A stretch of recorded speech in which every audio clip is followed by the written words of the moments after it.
అప్పులు అనేది కేవలం నంబర్స్ కాదు, అదొక నర్వస్ సిస్టమ్ డ్యామ్. మనం అప్పు చేసినప్పుడు మీ ఫైనాన్సెస్ మాత్రమే ఎఫెక్ట్ అవుతాయి అని మీరు అనుకుంటున్నారు, కానీ దానివల్ల మనం ఫిజికల్ గా మెంటల్ గా చాలా స్ట్రెస్ అవుతాం. సో అప్పు చేయడంతో పాటు మీ బ్రెయిన్ వాటిని తీర్చడం, మంత్లీ బిల్, నెల నెల ఖర్చుల్ని ఎలా పే చేయాలని ఒక టెన్షన్, ఆ ఈఎంఐ మెసేజ్ మనకు వచ్చినప్పుడల్లా ఒక హెడ్ ఏక్, ఒక తలనొప్పి. దీనివల్ల మన బాడీ కంటిన్యూస్ గా స్ట్రెస్ అనుభవిస్తూ ఉంటుంది. అది ఒక రోజు 2 రోజులు కాదు, ఇలా సంవత్సరాల పాటు మీరు స్ట్రెస్లో ఉంటే గనక it will definitely damage your brain. And దానివల్ల మీరు ఎక్కువగా గొప్పగా ఆలోచించలేకపోతారు, మీ ఫోకస్ తగ్గిపోతుంది, మీ లాంగ్ టర్మ్స్ గోల్స్ పైన మీరు కాన్సన్ట్రేట్ చేయలేకపోతున్నారు. It's all because of permanent wiring in your brain regarding debts. So debts నుంచి బయటపడాలని మీకు ఉంది, బయటపడడానికి ప్రయత్నిస్తున్నారు, ఎంతగానో ప్రయత్నిస్తున్నా ఒక అప్పు తీరే లోపలనే ఇంకొక అప్పు చేస్తున్నారు అంటే కారణం మీ మైండ్ సెట్.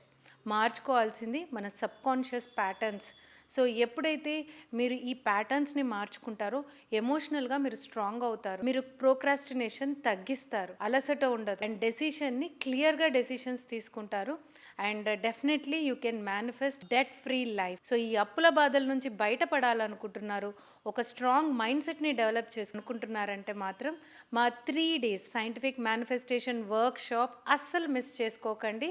కేవలం 199 రూపీస్కి మాత్రమే, అండ్ చాలా చాలా లిమిటెడ్ స్లాట్స్.